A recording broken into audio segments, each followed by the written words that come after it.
Dober večer, lepo pozdravljeni v jezuitskem kolegiju, v naši Arupejevi dvorani, v kateri je mnogo prireditev, ampak malo tako, bi rekel, zanimivih in posebnih, kot je, če kdo iz naše skupnosti napiše knjigo. Med nami v tej skupnosti je tukaj še en avtor, Jože Roblek, tudi piše knjige, ampak je pa seveda Ivan Platonjak, ki je v letošnjem letu napisal kar 2 knjigi. Tako da zdajle se boste spoznali, ukolikor se želite, zadnjo knjigo Prezrti čas in bodimo ob neozdravljivo bolnih in umirajočih, žalujočih. Prav posebno čast imam pa, da lahko predstavim tudi voditeljico nocojšnjega večera. To je asistentka dr. Maja Ebert-Moltara. Je specialistka internistične onkologije in vodja oddelka za akutno paliativno oskrbo na Onkološkem inštitutu v Ljubljani, kjer vodi celostno obravnavo neozdravljivo bolnih in umirajočih. Prav tako je predsednica Slovenskega združenja paliativne in hospic oskrbe, kjer je aktivno prispeva k razvoju paliativne mreže po Sloveniji. Kot predavateljica na Medicinski fakulteti Univerze v Ljubljani in Univerze v Mariboru izobražuje zdravnike, specializante in druge zdravstvene delavce na področju paliativne oskrbe, komunikacije z bolniki in etike ob koncu življenja. Njeno delo je vodeno s prepričanjem, da je neozdravljiva bolezen, da ne pomeni konec človekovega dostojanstva, temveč priložnost za globlje doživljanje življenjske vrednosti, bližine in sočutja. Spoštovana gostja, cenjeni avtor, večer je vajin. Hvala res za lepe uvodne besede. Veliko je bilo povedano o meni, verjetno zato, ker večinoma patra Ivana že več manj vsi bolj poznate, a ne. In meni je bilo res v čast, ko mi je avgusta enkrat letos poslal to knjigo. Jaz sem bila glih takrat v bolnici hospitalizirana in poslal to knjigo, če lahko preberem.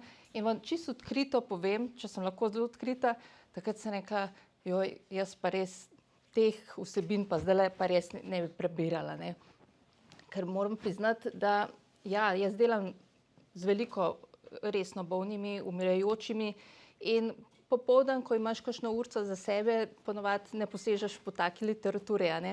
Ampak potem, ko sem malo premislila to prošnjo, ne, da pač, ko je bila res iskrena prošnja, sem rekla, pa moram pa res pokloniti ta svoj čas in energijo za nekoga, ki je toliko vložil v tako knjigo, kakor jo imamo danes tukajle pred nami, in si vzeti ta čas. In sem se res rekla, bom naredila, bomo prebrali, bomo pač pomagali, da to zaživi v vsemu temu svojemu razcvetu, kakor je ta knjiga, ta vsebina, ker to je to, kar naš prostor vseeno rabi. Takle mi v slovenskem prostoru slovenske zgodbe delimo in da gre to med ljudmi in da o teh stvareh spregovorimo. Tako da bilo mi je na nek trenutek težko takrat, ampak sem rekla ja, ampak pol, ko sem nekako začela to brati, sem rekla, lej, to je to, kar naš prostor rabi in danes lahko rečem, da mi je v čast, da sem dobila to prošnjo, da lahko to knjigo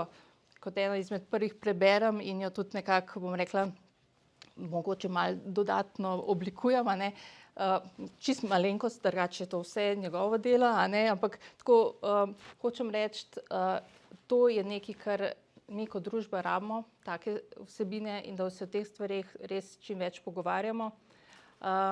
In mogoče zato, ker je bilo veliko govora o meni, pa zdaj sem veliko jaz govorila, mogoče zdaj damo besedo našemu patru Ivanu, da še malo o sebi pove, zakaj se je odločil sploh, da začne pripravljati tako knjigo, oziroma saj vemo, da je bilo že nekaj knjig prej, ampak zakaj ravno ta zdajle v tem trenutku? Hvala tudi za to vprašanje in tudi meni je čas, da ste si vzeli čas in da ste prebrali, dali odmev tudi, ki je tudi zapisan na koncu knjige, kot tisti, ki so knjigo prebrali. In Ja, prav veselje je to, da smemo zdaj biti tukaj in da smem tudi malo spregovoriti o tem nastajanju, ki ima svojo zgodbo. Pravzaprav lahko to, če prebirate knjigo v uvodnem delu kot takem, ne, pred govoru ali pa uvodu v knjigo, opisujem nekako eno zgodbo tudi mojega življenja in tudi moje poklicanosti za to, da sem napisal to knjigo. Ne. Da ni knjiga nastala kar nekje iz zraka, ni nastala nekje iz prebiranja druge literature, no, moram reči, da sem premalo prebiral, bi mogel kaj več, ne. In da bi nekje sem čutil en klic, da ubesedim tisto, kar ni ubesedeno. Klic mnogih bolnikov, mnogo neozdravljivo bolnih, umrjočih, ki ne morejo izreči tega, kar bi radi izrekli, pa dali v ta naš prostor, dali med nas, delili med nami, pa ne morejo tudi takrat. Ne. In drugo, tudi ves glas tistih, ki so bili ob njih, ne, ki so si vzeli čas, ki so zdržali ob neozdravljivo bolnih, ob svojih svojcih ali ob drugih, ki so jih pač spremljali. In je večkrat tudi nič slišano, ne, da mnogi o tem niti ne govorijo ali jih je sram govoriti, pa si rečejo, saj ni nič posebnega, kaj bom o tem govoril, ali pa kaj se bom hvalil s tem, kar delam, kar sem nekje, ko nekateri so po več let ob svojih bližnjih in jih negujejo in dajo vso moč življenja zanje kot tako, da bi dal prav glas temu. Ne. Seveda pa tudi je to, da sem že pred 15 leti, ko je bil blagoslov Ignacijevega doma duhovnosti, in ki je sosednja stavba, in če ne bilo takrat Mire Dobravec, ne, ki je me takrat spodbudila, da naj začnem delati tudi kaj za žujoče, pa ovdovele, bi marsikaj ne slišal, tudi kaj pa je bilo, preden so izgubili svojo ljubljeno osebo. In potem tudi program, ki se je pred 6 leti začel, 3-mesečni program za žalovanje, ne, ki je zopet dobil knjigo preko Maje Ožbolt, ki mi je dala, oziroma posredovala knjigo Getting Grief Right, ki je zdaj tudi prevedena v slovenščino, Pot žalovanja, in sem začel tisto prebirati in je na sreči zadaj bil en tak program nekje ponujen in sem tisto potem preoblikoval in sem začel tudi ta program in sem zopet slišal ogromno stisk, pa tudi nekje enega zavedanja te radosti in veličine, da so zmogli biti do konca s svojimi bližnjimi, da so se lahko poslovili, da so lahko bili deležni tudi tega, kar ne samo ene teže tega slovesa, ampak tudi ene veličine, ki so je skušal tudi potem ubesediti tudi v prvem delu te knjige. In potem tudi moji starši, ki je oče pred 3 leti omagal in je prej že kar nekaj let skrbel za svojo mamo, oziroma ženo, mojo mamo, ne. No, on jo kliče tudi mama, ne. In potem, in ko več ni mogel skrbeti, ko je on tudi popolnoma omagal in je potreboval on nego in sestra ne bi zmogla 24 ur nego nuditi in se jima je potem sestra zasmilila, ne, če boste ostala doma, da bo omagala, ne, in sta potem po 1 mesecu, ko sem jim dal predlog, da je možno zapreti v Ljubljano, v dom pri sestrah, Marijinih sestrah, v Štepanjskem naselju, in da bom jaz tudi k njima hodil, sta se potem čisto tako čez 1 mesec mi rekla, najprej sta se uprla čisto, ne, nima govora, ne, to pa ne, imamo lastno hišo, ne gremo z nje. Ampak potem čez 1 mesec pa eno jutro me presenetita in rečeta, ja, sva se pogovarjala, pa razmišljala, bova šla mi pa v Ljubljano. Ne. In tako, potem imam to izkušnjo velikih, kar se je vse to zgodilo v teh letih, kar nisem prej pričakoval, da se bo zgodilo. In je tudi to me nekje oblikovalo in vse to je nekje tudi spodbudilo, tudi to, da sem potem še malo ob sestri Emanueli, ki nam je večkrat govorila o tem, tudi v duhovnem izpopolnjevanju, te izkušnje v hospicu in potem še izkušnja oziroma spodbuda pomožnega škofa Šuštarja, da naj tudi za to kaj napišem, ne samo žalujoče, sem se potem lotil pa to začel pisati. In sem hvaležen, da sem zmogel, da sem to obesedil, predvsem pa sem hvaležen vsem tistim, nekateri so tudi tukaj, ki so spremljali svoje bližnje na tej poti slovesa in so zdržali ob njih, da so obesedili to, kar so nekje govorili in so nekje doživljali njihovi svojci na tej poti in hkrati tudi svoja doživljanja, da se lahko potem to dal noter in da je nekje ena stvarnost tudi dana v tem smislu, da je mnogo knjig je v slovenščini, ampak je veliko prevodov tudi in je veliko, kot ste rekli, izkustev drugih, ki so to imeli, da nekje res nekaj od nas, iz naših krajev, nekaj, kar se dogaja med nami, kar je nekje tukaj živo navzoče in da je to nekje dano tudi in obesedeno. Koga bi predlagali oziroma komu bi svetovali, poklonili tako knjigo, da jo prebere? Kdo bi se lahko kaj res ta pravega naučil iz te knjige? Komu bi jo svetovali? Če se poslužim vaših besed, ki ste jih zapisali, je knjiga res nekje primerna za vsakega. Tako tistega, ki je tudi zbolel, ampak še lahko bere, ker je pač neozdravljiva bolezen, ki lahko traja več mesecev, tudi leto in več lahko tudi. Tisti, ki je proti koncu kot tako gotovo ne more v vsem tem svojem stanju prebirati, kot tudi svojci, ki so to doživeli, ki so v tem, da vidijo, kaj lahko tudi najdejo na oporo, najdejo kako misel, najdejo neki konkreten korak, kako pristopiti, kako biti.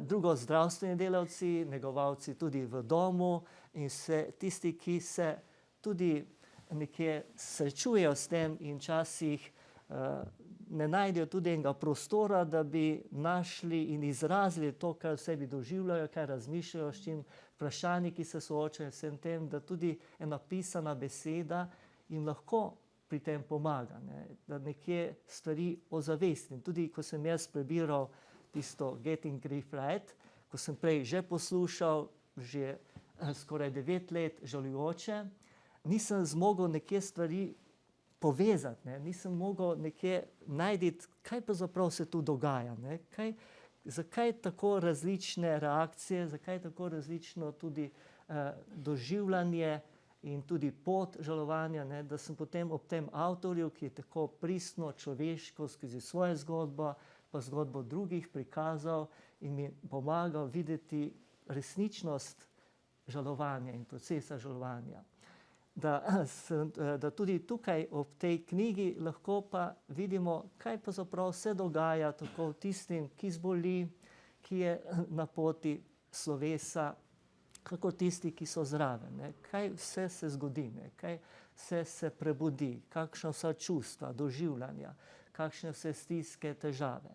In tudi lahko jo vsak bere, če ima pogum to brati, če ga ni strah to brati, če tudi ni malo vraževeren, da misli, če bo segel po taki knjigi, se bo potem kaj zgodilo. Ne kliči zla, raje pusti to pri miru in ob tem nič ne prebiraj, nič ne govori. Tudi take reakcije poznam. Vidim pa tudi, ko so nekateri začeli brati kot tako, da so, kot je zapisala tudi Metka, sestra Metka noter, da je nekje podoživela in šla skozi svojo zgodbo, ko je zbolela za rakom in je šla skozi ves proces zdravljenja kot takem, kot medicinska sestra, ki je prej pač druge spremljala in vse to nekje sama doživela in hkrati tudi svoje, ki je bila odgovorna tudi za dom Svete Katarine v Mengšu, ko imajo usmiljenke, dom ostarelih, da je zapisala, se nekako zmogla povezati stvari, nekje videti globje, podoživeti, nekje ubesediti, nekje videti eno tudi svojo zgodbo tudi tega, kar sem doživljala. In tudi, kot zdaj sem nekje tudi na teološki fakulteti, ko imam študente, pa tudi, ko jim dam malo kaj za prebrati nekaterim, kot to, no, smo tudi nekaj skupinsko kot tako, kako se je ob vsem tem razvilo tudi njihove izkušnje, ki jih že imajo tudi da so bili ob nekom svojim bližnjem, ki je umrl, in da so te stvari obesedili ali pa začeli sploh o tem razmišljati. In upam prav to in sem vesel tudi tega časa, ne, tudi tega vsega referenduma, pa vse ta vprašanja, ki so, in tega zakona, da smo začeli o teh stvarih govoriti, ne, da ne nekje držimo v sebi, da ne nekje vsak se nekje s tem molči in pravi, to ni za javnost, o tem se ne bomo pogovarjali, to je pač za nekatere, ko se pa zgodi, se zgodi, drugače pa to nekje dajmo pod preprogo, pogovarjati se moramo o veselih stvareh, o čudovitih stvareh, ne pa o tem, da začenjamo o tem govoriti. A pa mislite, da smo zdaj taka družba, da se o teh stvareh težje pogovarjamo, kakor mogoče 20 let nazaj? Kako vi to vidite? Ker nekateri pravijo, da smo zdaj taka družba ratala. Se s tem strinjate? Ali? Ne, jaz se s tem ne strinjam.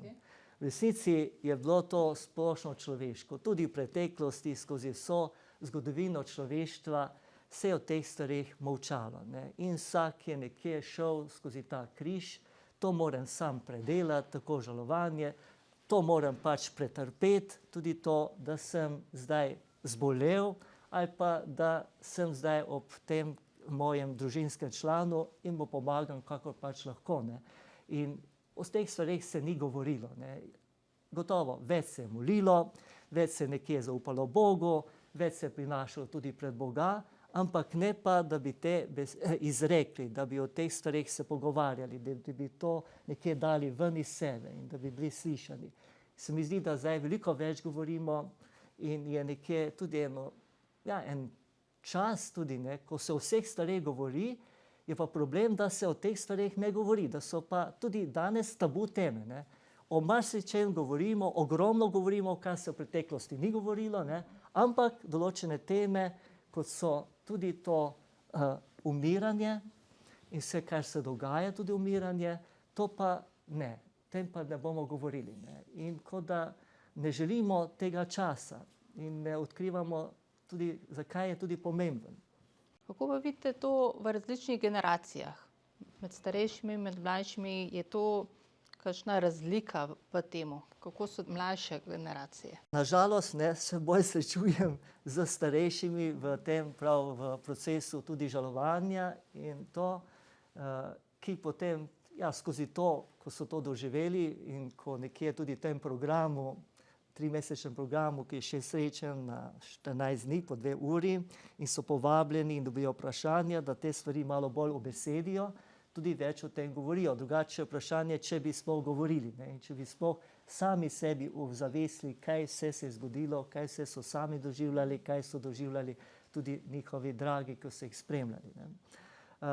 Je pa to, da je ena odprtost tudi za študenti, s katerimi delam, da so pripravljeni prisluhniti, da so pripravljeni dati tudi nekaj odmev, da je neka odprtost, ne. Ampak je potrebno ponuditi, je potrebno spodbuditi, je potrebno odpreti to temo in dati možnost. Ko mi večkrat rečemo v paliativni oskrbi, da so pozabljeni žalujoči so otroci, a ne? Ker to v družini je dostikrat to kot neka stvar, s katero se ukvarjamo odrasli, a ne, na otroke pa pozabljamo. In jaz mislim, da tudi v naši kulturi, če želimo več o teh stvareh govoriti, jih moramo tudi že otroke, ta mlade vzgajati v tem pogovoru o življenju in smrti in kaj je del tega, a ne. Tako da jaz mislim, da bi mogli malo več tudi na mlajše generacije na ta prav način delati. Ker vmes, ko ste tako razlagali, sem se tudi nehote sem pomislila na to, kako je pa, ali pa kako tudi vi vidite, a veste, tule zdaj pred nami je knjiga, ne. To je nekaj, kar so ljudje, ki prisegajo na knjige, ne. Ampak danes je pa, kaj je popularno, vse tiskre na internetu. Kako vi te teme vidite na internetu in na teh sodobnih medijih? No, to je tudi še izziv, ne, kako tudi to dati na tak nagovorljiv jezik in nekje tudi na te stvari. Ne. In sem vesel, da tudi že obstajajo tudi te stvari, da so tudi dane, ne, da večkrat je treba tudi odpreti in dati to možnost. In da je tukaj pa ta vloga staršev tudi, ne, ali upajo tudi z otroki se pogovarjati, ne, ali upajo peljati svoje otroke tudi svojim umirajočim staršem ali pa drugim sorodnikom, ne, ali zmorejo zbrati pogum in iti z njimi k njim, ne, da ne rečejo, ja, naj ima pa spominu, kakor je bila prej njegova babica ali dedek, naj ne zdaj si pokvari nekje tistega pogleda kot to, ne, in da bo nekje imel lep spomin in vse to. Ne, in te stvari, ne, je tako potem težko, ker otroke prikrajšamo za tisto bistveno, prikrajšamo tega globokega izkustvenega doživetja, da je tudi smrt del našega življenja in da smrt ni nekaj odveč, ampak je tudi ta priprava tudi na smrt, da smo poslovi z tega sveta, je eno zorenje, eno, kjer ljudje dozorimo, kjer tudi pride na dan ena nova lepota, ki je prej ni. Ko jaz gledam svojega očeta kot tak, nekako on se pomlaja. Čeprav je zdaj 92 let star, ne, in njegov obraz postaja vedno bolj mil, ne, vedno bolj nekako tak prisrčen in to. Ne. Kako to je? In da sem vesel, ne, da tudi pravnuki pridejo, ne, da pridejo na obisk, da pridejo tudi tja, da vidijo, ko je mama čisto obležala, ko ne more sama, rabi vso nego, pa tudi oče rabi nego, ne, da so tudi tam, pa pridejo zraven, da so. Ne, tudi. In tudi v knjigi, ne, tudi opisujem tudi to, kar so napisali izkušnjo tisti, ki so spremljali svoje drage domače, ne, spremljal mož ženo, ki je zelo mlada umrla, ne, in ki je bila ta družina, njeni otroci so bili skupaj z njima, so skupaj tudi šli ves ta proces, tudi počasi poslavljanja in tega, ne, kako, na kak način tudi to, ne, kako tudi so bili spodbujene te mamice ali pa očetje, ne, da napišejo tudi eno duhovno poroko za otroke, ne, na različne načine, ne, kako so eni tudi posneli, da so potem, ko bojo stari toliko, ta posnetek, ko bojo stari toliko, tako da nekje, ja, kako, ali pa ena oporoka, kaj vsakemu polagajo na srce, in da so tudi to zapisali ali izrekli, ne, in da so včasih to naredili, ker jih je nekdo k temu spodbudil, ne. Včasih ne čisto nekje sami, da bi izbrali, ampak so bili spodbujeni.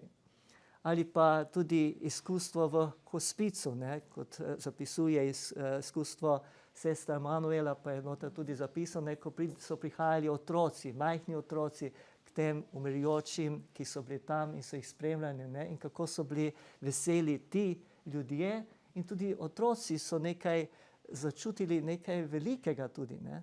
Zadnjič ena gospa govorila, ne, kako so tudi povabili veroučence iz njihove župnije, da so birmanci in tudi drugi, da so šli tudi v dom za ostarele in da so rekli, da jim prav tam diši. Ja. Pa je rekla, kak diši, ne? Tam nič ne diši. Ne? Ampak k njim je v resnici dišalo. Ne? In kako so nekateri starši odreagirali, da so prepovedali, da njihov otrok pa ne sme tja hoditi. Ne?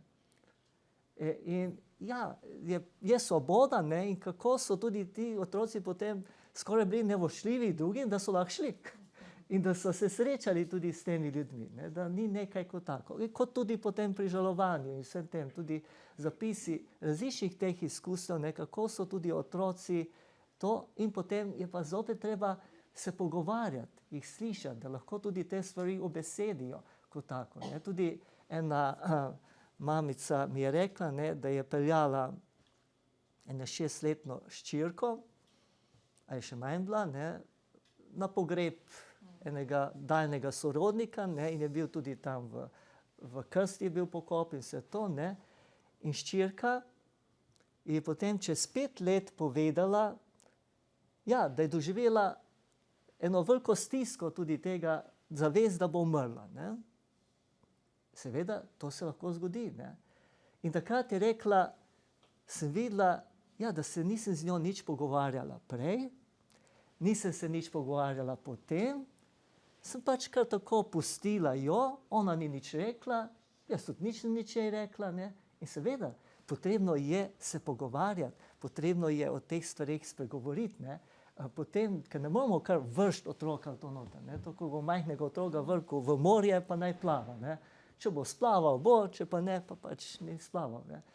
In tako je tudi te situacije, ne? Če pa se da prostor in če so slišani, če lahko izrazijo na svoj način te stvari, pa je tudi to bogatstvo tega, ne? In nekje, da lahko tudi te stvari potem počasi globje dojemajo.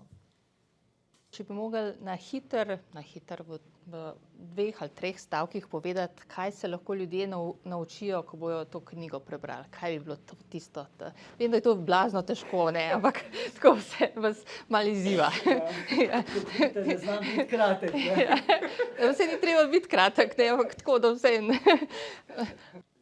Upam, ne, da bojo dobili en globji pogled, ne, tudi v prvem delu knjige, kaj vse doživljajo tisti, ki zvejo, da ni več ozdravitve in da ni več možno eno zdravljenje, ne, za nadaljevanje tega zemeljskega življenja, ampak da je še samo paliativno zdravljenje, bi lahko rekli, oskrba, in da je nekje se začenja en pot poslavljanja, ne. Kaj vse se v njih zgodi, ne? Kaj vse se v njih probudi, kakšne vse stiske, bolečine, najrazličnejša čustva, ne? Da sploh lahko tudi, če mi prej prebiramo, kakor je lepo napisala tudi Metka Klevišar v spremni besedi, pravi, sem ogromno knjig že prebrala in Bogu hvala tudi za to knjigo in verjamem in sem vesela, da je kot tako, ne?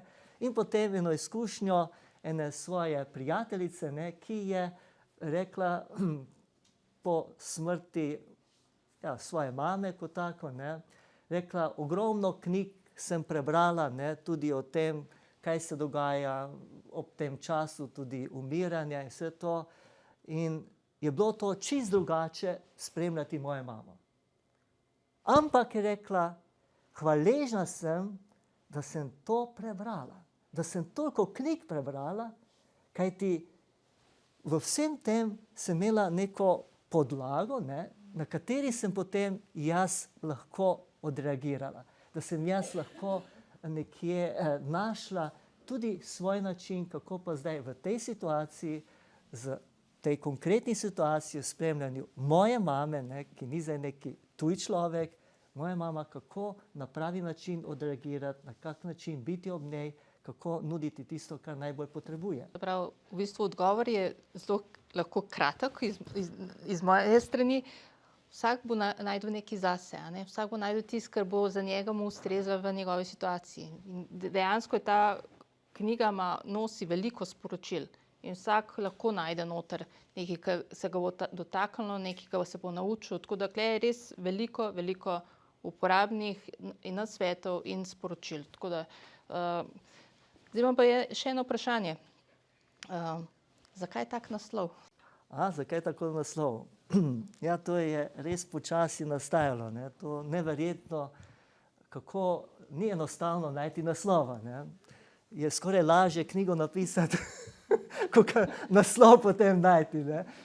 Nekje tisto. Pač eno je delovni naslov, eno je pa potem en naslov, ki bi nekje spodbudil nekoga, da seže tudi po tej knjigi, ne? In tukaj je bilo kar precej tako tudi pogovora z drugimi in vse to, ker imam veliko pač različnih ljudi, s katerimi potem komentiram, se pogovarjam in vse to, ne. In je potem počasi se dozorelo prav to, da je nekje ta izziv prezrti čas, ne, da en čas, ki je zelo prezrt, ne, en čas, ki ga večkrat ne opazimo, ga ne zaznavamo ali se ga izogibamo kot tako. In tukaj je prav ta čas neozdravijo bolezni, čas umiranja, čas tudi žalovanja in vse to kot nekaj en čas, ki bi ne smel obstajati. Kako da ne sme biti tega, ne. To je pa hkrati to grozno bogato obdobje lahko, če ga tako vidiš. Ja. In tukaj je tisto, ne, zato sem rekel po eni strani prezrti čas, po drugi strani pa eno, ker eni so rekli, to je preveč negativno, ne. je negativno kot tako, ne, zdaj nekaj prebujaš krivdo, ne, prebujaš nekaj, da smo prezrli, ne, kdo pa želi biti še eno krivdo dodatno si dati, ne, kot to, ne, ampak hkrati pa je nekaj, kar izzove, ne, kaj pa prezrem, ne. Hkrati pa v podnaslovu, ne, bodimo ob teh ljudeh, ne, in to, kar prezremo, je večkrat to, nekaj smo ljudje, skozi vso zgodovino, da nekaj naredim, ne. Takrat je nekaj vreden tudi čas, ko jaz lahko nekaj naredim. Ampak v resnici, ko pride pa ta čas neozdravljive bolezni, ko pride čas umiranja, poslavljanja, ne morem nič narediti, ne. Ampak hkrati pa lahko ogromno naredim, če zdržim zraven, ne, da sem zraven. Ko ste rekli, da se ne da nič narediti, me je kar zabolelo v srcu, ker jaz učim moje študente vedno, nihče mi ne sme reči, da se ne da pri bolniku, tudi neozdravljivo bolnim, nič več narediti, ker tega ni, v paliativi tega ni in se vedno da nekaj narediti. Tako da ja, sporočilo je, da smo vedno lahko v bolniku, vedno lahko nekaj naredimo. Tudi če mogoče smo samo zraven, pa samo da je tišina, ampak tudi to je tisto, kar je pomembno takrat. Ogromno naredimo. Ogromno. Neverjetno veliko naredimo. In je tukaj, ne, da, ker tudi pri svojih starših vidim, ne, saj sem skoraj vsak dan zjutraj in zvečer, ne, ampak včasih moram kam iti, so kakšne stvari, pa me ni 2-3 dni, mama je takoj slabše, ne, takoj se pozna, ne, takoj nekje je vse še bolj boli, je še vse veliko hujše kot tako, ne, sam da pridem, ne, da sem tam, da sem vsaj nekaj časa zjutraj pa zvečer, ne, tistih 45 minut, ko porabim, da jo preoblečem, da jo celo umijem, da dam tablete, ki je takrat v tistem času, da se malo z njim pogovarjam, da z mamo pojem, ne, ki rada poje, in ko jo umivam, pojemo skupaj in je tako eno veselje, eno razvedrilo, nekaj da poslušam, kaj sta sanjala, kaj se je zgodilo in vse to, da lahko govorita, sta slišana in je to nekaj, kar ju zdravi, ne. Bolj kot nekje zdravila proti bolečini, zdravi ta bližina, ne. In to tisto, kar je, ne, se mi zdi, kako pomembno je, da bi vsaj to počasi spoznavali, kako pomembna je sočutna bližina, kako pomembno je biti ob človeku in mu dati izkustveno, ne, otipljivo vedeti, nisi odveč, ne, nisi breme, nisi neka težava, nisi nekaj, kar mi jemlješ moj dragoceni čas, ne, nisi nekaj, kar pravzaprav bi boljš bilo, da bi te ne bilo, ne? Ampak da začuti, kako je res ljubljen, zastonjsko, da je zdaj pravzaprav, ko nič ne more sam narediti in je to težko, ne? Ker se zdi, da je potem ni več dostojanstvo. Vem, kako dolgo je moja mama potrebovala, da nekje sprejela to, da ne more ničesar več ona nuditi, da rabi samo ona pomoč in da je kljub temu vredna, da živi, da ima enako dostojanstvo, da se enako lahko veseli življenja, da je enako vredno, da živi. In je to rabila dolgo časa, ne. In tudi to, kako pomaga tem ljudem izkusiti to zastonjskost in tudi dati to možnost, ne, ki večkrat ne vemo, kaj pravzaprav so njihove največje potrebe, ne. Je prav to, da čutijo našo bližino, čutečo, sočutno, ljubečo, spoštljivo, da so slišani tudi, ne, pa jih poslušamo, ne da se nekaj govorimo, ne, ampak da jih poslušamo, da jim dopustimo, da lahko izrečejo tisto, kar želijo, kar nosijo v sebi in da nič ne rečemo, ja, ne, pa to si že tolikrat povedal, pa kaj spet govoriš, ne, da lahko 100-krat in večkrat eno in isto stvar pove, kaj ti potrebuje prav to, da se nekje v notranjosti lahko celostno tudi vključi vse to, kar je skozi življenje živel in kar nosi v sebi, ne. In tudi to, da lahko se tudi poslovi, da se lahko spravi, ne, da lahko prosi za odpuščanje, da lahko tudi izrazi hvaležnost, da lahko izrazi svojo ljubezen, svojo naklonjenost, da nekje da tudi eno duhovno poroko, kaj je tisto, kar bi želel, da bi njegovi potomci ali tisti njegovi prijatelji.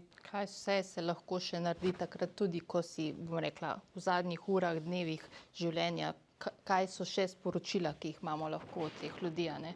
Tako da iz tega ven pripovedujete zdaj z nehote pomislila na ta naš, pa se opravičujem zdaj za malo politike, ne, ampak ta referendum, ki je pred nami. A lahko malo komentirate, kako vi to vidite zdaj trenutno?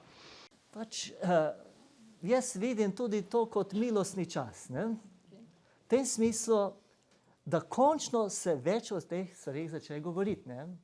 In da tudi mi, kristjani, začnemo malo bolj o teh stvareh premišljati in ne vzamemo samo po sebi umevno, ne, tudi ta čas, kot tako, ne, da je to samo po sebi umevno, da nekdo zdrži zraven, da je zraven, da neguje, ne, da se ne umakne, da je z ljudmi in da jim, kako to pomaga tem ljudem, ko se čutijo res sprejeti, ljubljeni, da niso odveč, da so nekje to tako, da vsak želi živeti, ne. Ker, veste, jaz imam dostikrat, ko pridemo v take hiše domov, ne, na koncu imam včasih občutek, ne včasih, prav bolnik ti reče, dajte nekaj narediti, samo da od tega konca, dajte, kakšno breme sem. In meni je to res težko, ker dejansko v naši kulturi se lahko počutiš, da si odveč. In to mi je zelo pomembno sporočilo, ker ste ga zdaj 3-krat ponovili, da taki tudi hudo bolni, stari ljudje, starejši ljudje niso v breme, ne smejo biti breme v naši družbi. Ne? In zato je lahko nek strah, tudi zlorab v tem pač zakonu, ki vsi pravijo, te zagovorniki, ne, imamo vse mehanizme, da se to ne bo zgodilo, ampak to obstaja. In ta zakon v resnici sproža nekaj, kar pravzaprav pomeni ne kultura enega življenja, ne kultura enega sožitja, ne kultura enega sočutja, kulturo tudi ljubezni, za katero vsi presegamo, ne, ampak tista konkretna ljubezen, resnična ljubezen, zastonska ljubezen, tako tudi nas kristjanov in kako vseh drugih, se pokaže ravno v teh situacijah. Ne. Tukaj se pokaže, ali je resnična ali ni. Tukaj se pokaže, ali živim to, kar govorim, ne, in kar ene vrednote govorimo in propagiramo, tudi o dostojanstvu, vse to je prav tukaj, je zdaj dostojanstvo. In tukaj eno sporočilo družbi kot taki, ne, to ni dostojno, da jaz ne morem določati svojega konca življenja. To ni dostojno, če jaz ne morem sam poskrbeti zase, sam urediti tiste najbolj osnovne, tudi intimne stvari. To ni dostojno življenje, če mora družba zaradi mene več stroškov imeti in vse to, ne, da sem pač eno breme. To ni dostojno življenje, če jaz ne morem sam določati, kaj bom živel, kaj se bo zgodilo in vse to. Ne. V resnici pa je to eno sporočilo, da ne razumemo, kaj je človekovo dostojanstvo, da celo tisto, kar imamo zapisano v deklaraciji človekovih pravic, čisto površno razumemo, ne? Da čisto nekako drugače razlagamo si in da tukaj v resnici jemljemo dostojanstvo. Jemljemo tisto bistveno dostojanstvo, ki je, jaz sem človek do konca. Jaz sem vreden tega, da sem ljubljen tudi do konca. Da zmorem tudi pokazati ljubezen s tem, ko sprejmem ljubezen, ko sprejmem tudi nego, ko sprejmem to, da mi pomagajo, da mi nekje tudi strežejo in da sem tega vesel. In da smem nekje iti to pot ene dozoritve, kajti prav v knjigi, v zadnjem poglavju prvega dela, pišem prav te izkušnje, kaj nekaj dragocenega se je zgodilo v enem letu ali pol leta ali mesecu ali nekaj dnevih. Kako so nekateri res zapisali, če bi tega ne bilo, se je bilo strašno, grozno. Midva z možem ali midva z otrokom, ali jaz z otrokom, ali jaz s staršem, nikoli ne bi se zgodila taka povezanost, taka medsebojna otepljiva ljubezen, taka hvaležnost, tako nov pogled drug na drugega, nekaj, ker se je zgodilo tisto, po čemer celo življenje hrepenimo, pa nekako ne zmoremo niti izreči, slišati, je ta čas nekje tisti čas, ko se vse to lahko zgodi, če smo tudi malo pogumljeni, če vemo tudi za kakšne korake, kako lahko na to tudi spodbudimo svojega bližnjega, ki ga spremljamo, ali pa tudi kaj lahko naredimo, pa če o tem nič ne razmišljamo, nikjer ne preberemo, ker o tem se ne govori, kajti tabu tema je zato, ker se o teh stvareh ne govori v družini, ker kot otroci tega ne slišimo in se ne naučimo besednega zaklada in ne vidimo stvari, potem to ostane tuje nam. Ne? In je tukaj te stvari, da moram seči po knjigi, kjer je obesedeno, da najdem pravzaprav ene stvari, ki sem bil prikrajšan, tudi v svoji družini, ali pa v družbi, v kateri živim, ali v okolju, v katerem se gibam. Jaz vidim res tele zgodbe, ki so klele noter napisane, tako bom rekla, res odkrito srčno, ne samo same lepe stvari, ampak dejansko tako, kot je in težko in slabo in dobro. Ampak to, ko smo rekli skozi čas, kako to na povezanost teh ljudi vpliva, ne, to je tisto sporočilo, da je vredno živeti in da dejansko to, kar mene tudi učijo bolniki. Jaz od bolnikov sem se ogromno naučila, ampak ena od najbolj pomembnih stvari, ki sem se od njih naučila, je, da je življenje res vrednota in da je to treba res ceniti in negovati in dejansko učiti ljudi, da znamo živeti in se imeti radi in se podpirati v tem. Tako da tele zgodbe so sigurno nekaj, kar naša družba rabi, ker je to tisto, kar nas dela bolj bogate. To sem tudi hvaležen vsem tem žalujočim, ki sem jih spremljal, ki jih spremljam, ne? Tudi vseh teh, katerih se jaz učim. Ne? Učim se pravzaprav živeti. Učim se tudi, kaj pomeni, da sem človek. Ne? Kaj pomeni, da sem kristjan. Kaj pomeni, da sem tudi duhovnik, jezuit.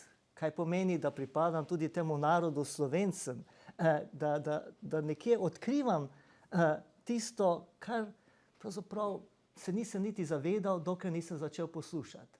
Dokler nisem začel teh ljudi poslušati, si vzeti zanje čas. Da sem bil prikrajšan za mnoge stvari, ki se jih nisem zavedal, tudi kot duhovnik in z vsem znanjem in vse to nisem vedel. Ne.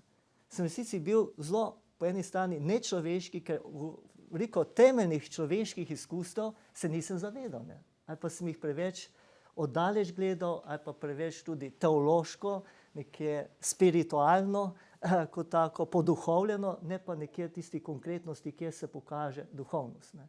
In sem zato hvaležen, ne, da sem bil k temu spojen, da sem bil nekje potisnjen tudi to, da me Bog na različne načine tudi v to potisnil. In tudi, kot mi je rekel moj